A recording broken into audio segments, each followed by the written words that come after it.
Entrevue avec Éric Bruneau, l'entraîneur-chef des Rapides de Mont-Laurier. Victoire de 5-4 ce soir contre les Royaux de Boisbriand, Sainte-Thérèse.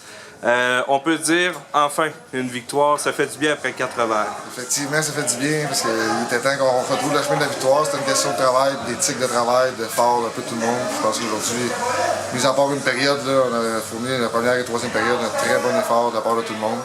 Il faut juste faire attention pour ne pas se faire jouer des tours. Il faut jouer 60 minutes constant de la part de tout le monde.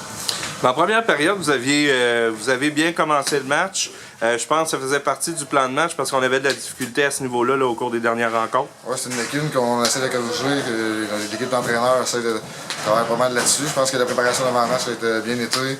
Les joueurs ont bien sorti. Dès les premiers chiffres, là, on a pu prendre le contrôle du match. Puis c'était plaisant de voir ça en première période. J'aimerais savoir, Éric, comment tu analyses les événements en fin de rencontre? Il y a eu quand même du brasse camarade là, dans les dernières minutes du match. Comment tu analyses tout ça? Ouais, écoute, je trouve ça très décevant là, parce que c'est sûr qu'on attire une foule. Il y a beaucoup de jeunes hockeyeurs qui viennent voir le hockey. Puis c'est pas les genres de spectacle que les Rapides veulent fournir. Par contre, je voudrais dire que je suis un petit peu fier de mes joueurs. Là. Ça a pris beaucoup de contrôle au vent. Il n'y a pas un joueur qui a embarqué sa patinoire. C'est pas facile là, quand tu vois tes coéquipiers sur la patinoire qui mangent des coups de poing de part et d'autre un peu partout. Écoute, j'ai hâte de voir la feuille de match là, parce que il y a quand même des règlements au niveau de la ligue par rapport à ça. Là, à la fin de la partie, l'entraîneur de côté n'a pas gardé ses joueurs au banc.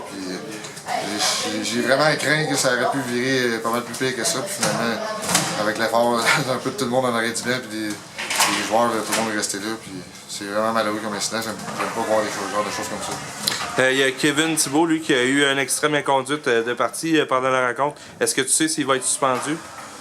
Effectivement, Kevin a eu une extrême inconduite, donc c'est sûr que ça engendre une suspension.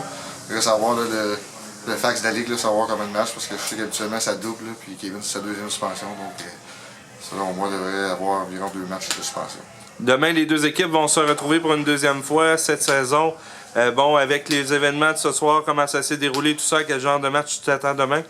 Écoute, nous autres, on ne change pas notre plan de match.